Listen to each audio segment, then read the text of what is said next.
I just got done repairing the Neo Geo 4-slot board.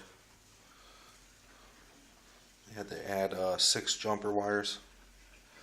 The board itself, well, I covered it, but the battery ate away a good amount of traces. These traces are so tiny, so I just soldered them directly to the points they needed to go to. And it actually works now, all 4 slots. It's not pretty, but you ain't going to see it because it'll be flipped upside down. And I'm going to hot glue it. It's a relief though. I thought I wasted some money there for a minute.